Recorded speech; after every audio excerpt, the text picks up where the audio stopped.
Bonjour à tous. Bonjour à tous.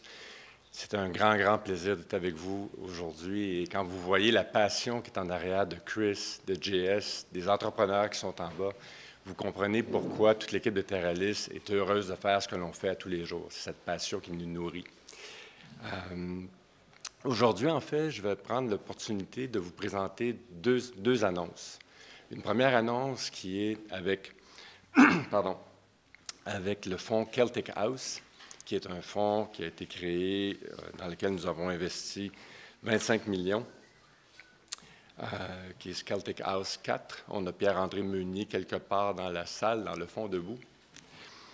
C'est un fonds spécialisé en entreprises de démarrage dans le secteur des technologies de l'information. C'est un investissement important, évidemment, 25 millions de dollars, qui permet une première clôture de 105 millions de dollars dans le fonds Celtic House, et qui va permettre aussi l'ouverture prochaine d'un bureau permanent à Montréal. Comme tous les fonds de notre programme, l'engagement financier de Teralyst, évidemment, va se retrouver dans des entreprises québécoises, au complet dans des entreprises québécoises. Aujourd'hui, Celtic House possède un tiers de son équipe d'investissement à Montréal et s'implique très activement dans notre écosystème local, dans les universités, dans les événements comme aujourd'hui. On voit Pierre-André partout. Je ne sais pas s'il y a une vie, là, mais on le voit vraiment partout.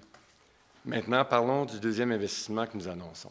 La deuxième annonce qu'on veut vous faire, c'est comme vous le savez, chez Teralyst, nous croyons très fortement aux entreprises de démarrage dans le secteur des technologies de l'information, qui regroupent entre autres les nouveaux médias, les applications mobiles, les infrastructures sans fil, les semi-conducteurs et les logiciels. Fort de cette connexion, nous avons su maintenir avec Rowe Capital, avec notre ami Habib ici, qui va vous parler plus tard, une relation qui nous a permis de faire aujourd'hui une annonce d'un investissement de 50 millions de dollars dans la création de Rowe Canada 2. Rowe Canada 2 qui va donc avoir une première clôture, qui a eu une première clôture de 100 millions de dollars. Pour ce fonds qui est basé à Montréal, ce montant de 100 millions de dollars est important puisque nous souhaitons investir dans des fonds qui ont une masse critique suffisante. Plusieurs d'entre vous m'avaient entendu répéter ça pendant les 2 dernières années sans fin. L'importance d'avoir une taille minimale, l'importance d'avoir des liens internationaux pour pouvoir bien aider nos entrepreneurs qui sont ici. Ce fonds viendra supporter nos entrepreneurs dans leurs projets en mettant à leur disposition les capitaux nécessaires pour aller encore plus loin. Avant de poursuivre, il m'apparaît important de souligner que cet investissement de 50 millions de dollars de Teralyst s'inscrit dans la continuité du support qui a été démontré par le passé par la Caisse de dépôt, par Investissement Québec, par le Fonds de solidarité envers Rowe Canada. Son approche stratégique qui consiste à financer l'innovation des entreprises d'ici, tout en apportant une forte valeur ajoutée à nos entrepreneurs locaux, mérite d'être salué. C'est une grande raison pourquoi nous sommes ici aujourd'hui. Je souhaite la meilleure des chances à l'équipe de Rowe, en particulier à Jeff Grammer, qui a mis une grande partie de son âme et de son temps à Montréal, pour faire un changement, pour faire une différence dans notre environnement. Je suis convaincu que vous saurez relever le défi de ce deuxième fonds comme vous l'avez fait dans le premier. Il va sans dire que la relation d'affaires avec le Québec, qui a été développée depuis plusieurs années avec Rowe Canada, est riche en exemples de succès pour des entreprises d'ici. C'est pourquoi ce second investissement était naturel pour Teralyst, puisqu'il permet l'accès à l'expertise et à la force d'un réseau branché à l'international que nous apporte Rowe Capital au Québec. Je m'en voudrais de ne pas vous parler des exemples concrets de financement de l'innovation au Québec qui sont sans l'ombre d'un doute des succès en matière d'investissement dans les technologies de l'information. À la fin de la journée, la seule chose qui nous drive tous ici, c'est les gens qui sont en bas dans la salle. C'est pour eux qu'on fait tout ça. Je vais donc vous donner quelques exemples concrets d'entreprises dans lesquelles Rowe a investi au cours des dernières années. Une entreprise ici, Ascedian Networks, a bien prévu et géré la courbe des nouvelles tendances des technologies mobiles. Vous avez peut-être vu qu'en octobre 2011, les efforts d'Ascedian Network ont d'ailleurs été récompensés. Ils ont été classés en deuxième position au palmarès du Fast 500 aux États-Unis par Deloitte et ils sont arrivés premiers dans le palmarès Technologie Fast 50 par Deloitte Canada. Ils ont été couronnés lauréats du prix Leadership Telecom.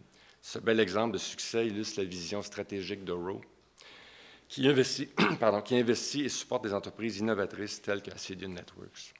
Parlons maintenant de la station fulgurante de Beyond the Rack dont JS vous a parlé tout à l'heure.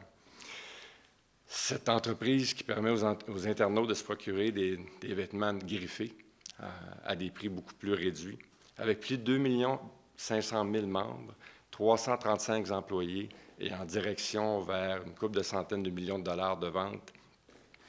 L'essor de l'entreprise montréalaise Beyond the Rack a de quoi donner le vertige. Mais en bout de piste, c'est ce qu'on recherche à créer ici. Et c'est un bel exemple qu'en mettant les efforts, l'énergie, on peut réussir à le faire arriver. Tout à l'heure, JS vous a dit qu'il n'y a pas 3 ans, ils avaient 4 employés et aujourd'hui, se retrouver avec plus de 300, je pense que dans n'importe quel secteur, ça ne se voit pas nécessairement très rapidement. C'est un vrai succès. Parlons d'Enerkem, un des beaux fleurons au Québec, au sein duquel Rocapital a également eu la brillante vision d'investir. L'entreprise québécoise issue du secteur de technologie propre est rapidement devenue l'entreprise en démarrage attirant le plus de capitaux dans tout le Canada au cours des 2 dernières années. Et songe maintenant à faire son entrée en bourse si les marchés boursiers se tiennent un peu et reviennent. On voit des fluctuations importantes, on a dû savoir Facebook dans les dernières heures. Cet investissement démontre l'importance d'investir dans des entreprises dynamiques. Il rappelle également que le développement de relations d'affaires avec des gestionnaires de fonds de haut calibre comme Rocapital est clé pour faire avancer la filière des technologies et de l'innovation au Québec. L'investissement d'aujourd'hui est donc une suite logique qui s'inscrit parfaitement dans notre stratégie de développement. Les investissements d'aujourd'hui sont donc les 6e et 7e dans le secteur des technologies de l'information. Et ces investissements couvrent tous les stades de la chaîne d'investissement pour le Québec. Nous sommes donc très heureux d'avoir réussi à mettre une approche ordonnée et intégrée qui nous permet de mettre à la disposition des entrepreneurs du Québec des capitaux nécessaires à leur succès, d'un bout à l'autre. Nous sommes très heureux du chemin parcouru depuis notre lancement et demeurons convaincus que le Québec est sur la bonne voie pour continuer son épanouissement dans les secteurs technologiques porteurs pour l'avenir et surtout que le Québec est le meilleur endroit pour les entrepreneurs. Merci. J'aimerais présenter maintenant Habib Kaouz.